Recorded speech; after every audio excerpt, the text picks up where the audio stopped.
తెలుగు రాష్ట్రాల్లో ఈసారి పోలింగ్ శాతం పెరిగింది. ఈసారి ఏపీలో 76.50% ఓటింగ్ నమోదు కాగా తెలంగాణలో 64.74% పోలింగ్ నమోదైంది.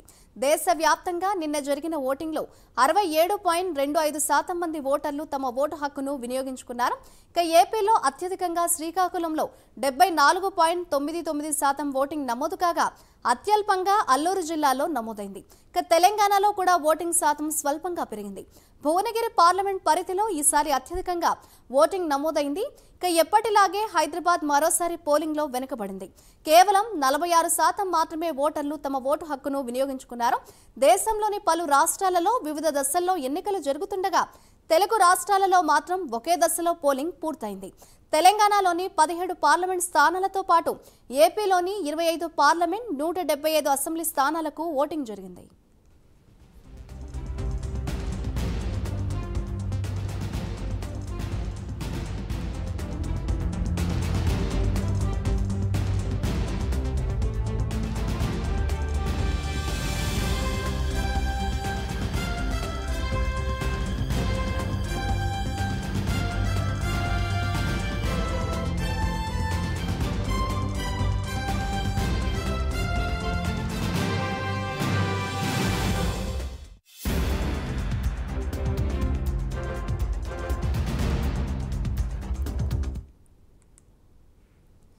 తెలుగు రాష్ట్రాల్లో పోలింగ్ అయితే నిన్న ముగిసింది. అయితే ఈసారి పోలింగ్ లో తెలుగు రాష్ట్రాలు కొంచెం శాతం అయితే పెరిగినట్లుగా తెలుస్తుంది. ఏపీలో పోలింగ్ శాతం ఎంత మేర పెరిగింది? మరిన్ని వివరాలు అందించేందుకు మా ప్రతినిధి అయితే సిద్ధంగా ఉన్నారు.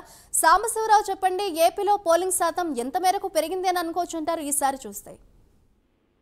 మాధురి, మనం చూసినట్లయితే నిన్న జరిగినటువంటి పోలింగ్ ప్రక్రియ మొత్తం కూడా అక్కడక్కడ చెదురు మదురు ఘటాల మినహా అంతా కూడా సవ్యంగా జరిగిందని చెప్పాలి. ముఖ్యంగా మనం చూసినట్లయితే రాష్ట్రంలో ఉదయం 7 గంటల నుంచి మొదలైనటువంటి పోలింగ్ మొత్తం మీద 46,389 కేంద్రాల్లో పోలింగ్ అయితే మాత్రం ప్రశాంతంగా మొదలైంది. ఓటర్లు తమ ఓటు హక్కును కూడా పూర్తిగా వినియోగించుకున్నారు.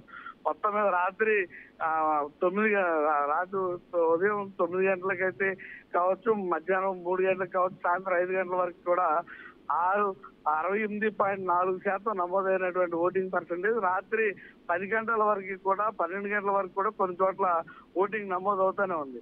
అంటే క్యూ లైన్ లో ఉన్న వారందరికీ కూడా ఓటు హక్కును కల్పించాలని ఈసీ ఆదేశిస్తుంది. దాని ప్రకారం క్యూ లైన్ లో ఉన్న వాళ్ళందరికీ కూడా ఓటు హక్కును అయితే మాత్రం ఏదైతే ఉందో అదంతా కూడా అందిస్తూనే ఉన్నారు.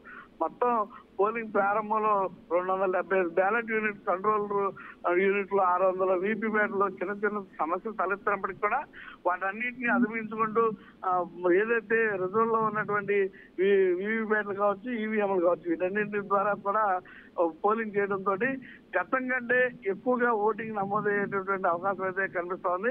అంటే రాత్రి నిన్న సాయంత్రం 5 గంటల వరకు మాత్రమే నమోదైనటువంటి పోలింగ్ సంబంధించి పర్సంటేజ్ మాత్రం ఈసీ ప్రకటించడం జరిగింది. ఈ రోజు 10:30కి మరలా ఈసీ అంటే 5 గంటల నుంచి కూడా ఉన్నటువంటి ఓటర్ ఏదైతే ఉన్నారో ఓటర్ కి సంబంధించినటువంటి పర్సంటేజ్ మొత్తాన్ని కూడా ఈ రోజు 10:30కి ఆయన పూర్తిగా ప్రకటన చేస్తాము. ఎక్కడెక్కడ ఇబ్బందికరం జరిగింది ఏంటనేది కూడా ఆయన చెప్తారని కూడా చెప్పడం జరిగింది. ముఖ్యంగా మనం చూసుకున్నట్లయితే పల్నాడు జిల్లాలో అత్యధికంగా సిఎస్ఎఫ్ బలగాలు ఇచ్చినప్పటికీ కూడా దాదాపు 8 పోలింగ్ కేంద్రాల్లో ఈవీఎంలను ధ్వంసం చేయడం కూడా జరిగిందని కూడా ఆయన నిర్వహించడం జరిగింది. అయినప్పటికీ ఆయా ఈవీఎంలు డేటా చిప్పులు కూడా భద్రంగా ఉండడంతో రీపోలింగ్ కూడా అవకాశం లేదంటూ కూడా ఈసీ చెప్పడం జరిగింది. మంగళవారం అంటే ఈ రోజు ఉదయం 10:30 గంటలకి రిటర్నింగ్ అధికారులు అందరూ సమక్షంలో, పరిశీలకుల సమక్షంలో రాజకీయ పార్టీల అభ్యర్థులతో సమావేశం కూడా నిర్వహించబోతున్నారు. ఆ సమావేశం నిర్వహించిన తర్వాత బ్యాలెట్ యూనిట్ లో పోలైన ఓట్ల శాతాన్ని కూడా టాలీ చేసుకుని 10:30కి అయితే మాత్రం పూర్తిగా ఆ యొక్క పర్సంటేజ్ అయితే రిలీజ్ చేయబోతున్నారు. మాకు థ్యాంక్ యూ సాంబశివరావు.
తెలుగు రాష్ట్రాల్లో పోలింగ్ శాతం అయితే పెరిగింది. తెలంగాణకు సంబంధించి పోలింగ్ శాతం సంబంధించి మరింత సమాచారాన్ని మా ప్రతినిధి నాగేంద్ర అందిస్తారు.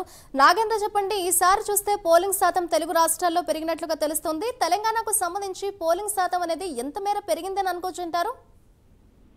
Thank you Madhavi. తెలంగాణ రాష్ట్రంలో లోక్సభ ఎన్నికల పోలింగ్ ప్రక్రియ ప్రశాంతంగా ముగిసిందనే చెప్పాలి. అక్కడక్కడ స్వల్ప సంఘటనలు మినహాయించి అంతా ప్రశాంతంగా పోలింగ్ శాతం ముగిసినటువంటి పరిస్థితి కనిపిస్తుంది. ముఖ్యంగా తెలంగాణ రాష్ట్రంలో రాత్రి 11 గంటల వరకు కూడా పోలింగ్ శాతం 64.74గా పోలింగ్ నమోదైనటువంటి పరిస్థితి కనిపిస్తుంది. మరొక 2% పోలింగ్ పెరిగేటటువంటి అవకాశాలు ఉన్నాయన్నట్టు కూడా ఇప్పటికే ఎలక్షన్ కమిషన్ అధికారి చెప్తున్నటువంటి పరిస్థితి అయితే కనిపిస్తుంది. ఎందుకంటే నిన్న 6 గంటల నుంచి క్యూ లైన్ లో ఉన్నటువంటి వారందరికీ కూడా ఓటు హక్కు వినియోగించుకునేటటువంటి అవకాశం ఇచ్చినటువంటి నేపథ్యంలో రాత్రి 11 గంటల వరకు 64.74% నమోదైంది. మరొక 2% పెరిగేటటువంటి అవకాశాలు ఉన్నాయంటూ కూడా ఎలక్షన్ అధికారి చెప్పినటువంటి పరిస్థితి కనిపిస్తుంది. మరోవైపు తెలంగాణ రాష్ట్రంలో అత్యధికంగా భువనగిరి 76.47%తో ప్రథమ స్థానంలో ఉంది. అక్కడ ఓటర్లంతా కూడా పెద్ద ఎత్తున ఓటు హక్కు వినియోగించుకోవడంతో అక్కడ అత్యధిక శాతం నమోదైనటువంటి పరిస్థితి ఉంది. 17 పార్లమెంటు నియోజకవర్గాల్లో భువనగిరిలో అత్యధికంగా నమోదవుతే హైదరాబాద్ లో మాత్రం అత్యల్పంగా 39.02 ఈ శాతం నమోదైనటువంటి పరిస్థితి అయితే కనిపిస్తుంది. మొత్తానికి హైదరాబాద్ నగర ప్రజలు మాత్రం మరొకసారి ఓటు హక్కు వినియోగించుకునేందుకు ముందుకు రానటువంటి పరిస్థితి అయితే కనిపిస్తుంది. దానిలో భాగంగానే హైదరాబాద్ నగరంలో అత్యల్పంగా 39% పోలింగ్ పర్సెంటేజ్ నమోదైనటువంటి పరిస్థితి అయితే కనిపిస్తుంది. మొత్తం ఓవరాల్ గా చూసుకుంటే మాత్రం ఈ రోజు ఎంత తెలంగాణ రాష్ట్రంలో అధికారికంగా ఎంత శాతం పోలింగ్ పర్సెంటేజ్ నమోదైంది అనేటటువంటి స్పష్టత వచ్చేటటువంటి అవకాశం అయితే కనిపిస్తుంది అని చెప్పాలి Madhavi. Right, thank you Nagendra.